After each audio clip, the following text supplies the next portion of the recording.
हम प्रेमलता आज के गोर लागे छी और स्वागत करे छी अपन चैनल मिथिला रिवाज पर। आज हम एकटा पाबन गीत लऽ के एलहुँ हैं। आशा करे छी जे अहाँ के गीत पसंद आयत। अगर हमर गीत अहाँ के पसंद आयत तो लाइक करब, शेयर करब, सब्सक्राइब करब और हाँ, सब्सक्राइब के साथ एकटा घंटी के निशान होइ छै सेहो दबा देबै, ताकि हम जखन जखन अपन वीडियो अपलोड करी अहाँ के मिल जाए और अहाँ सब ओकर आनंद उठा सकी। आज जे हम गीत लऽ के एलहुँ हैं तेमे पार्वती जी के मोन होइ छनि जे पाबनि करितहुँ और शिवजी के कहै छथिन सामान सब आनि दै लए, लेकिन शिवजी हुनका केना कऽ मनाबै छथिन से अहाँ सबके हम सुनाबै छी।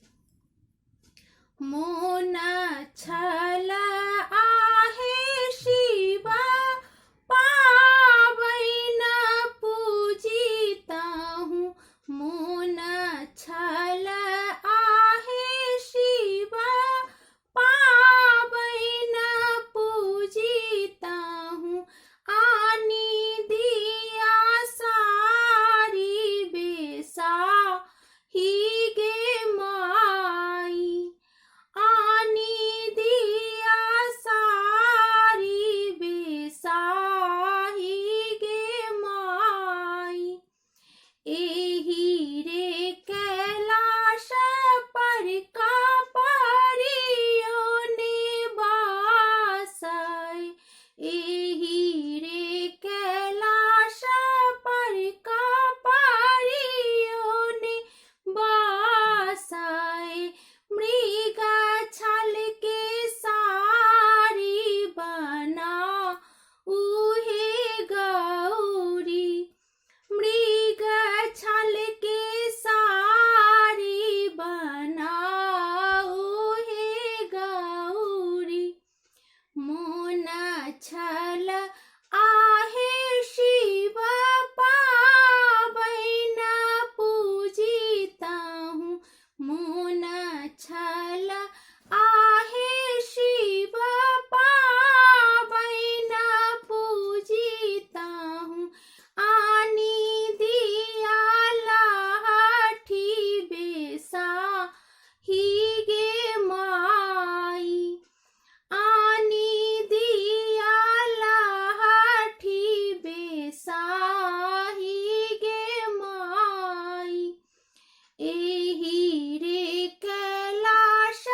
पर लाहरियो ने बासै, एही रे कैलाश पर लाहरियो ने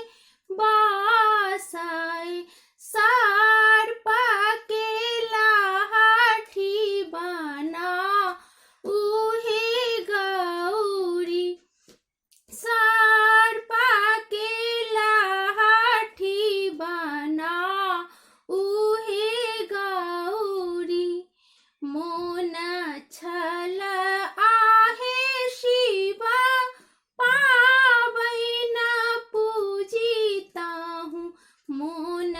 छल आहे शिव पाबनि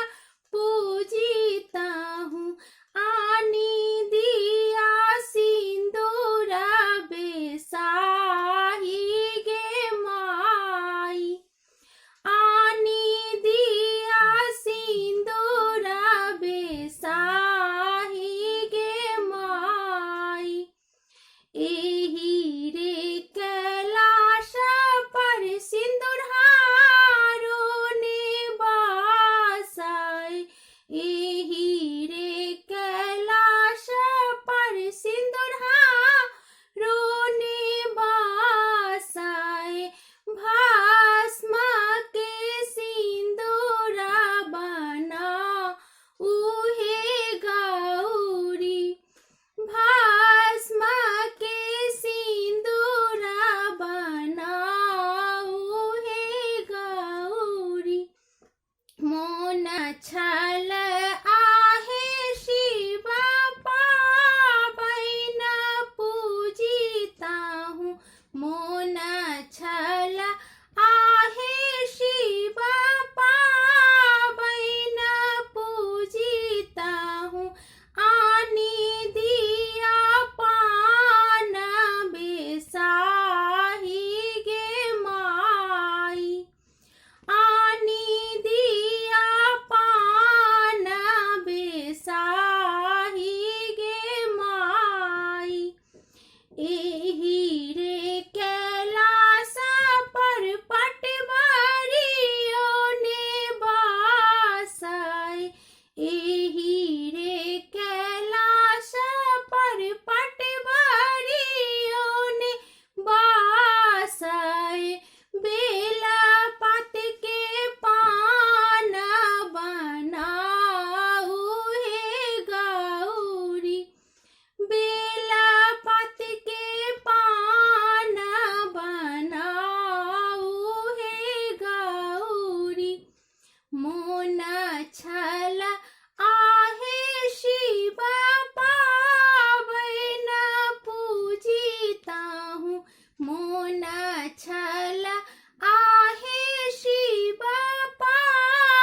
आशा करै छी जे अहाँ सबके हमर गीत पसंद आयल होत। अगर हमर गीत अहाँ सबके पसंद आयल होत तो लाइक करब, शेयर करब, सब्सक्राइब करब और सब्सक्राइब के साथ घंटी के निशान होय छै सेहो दबा देबै।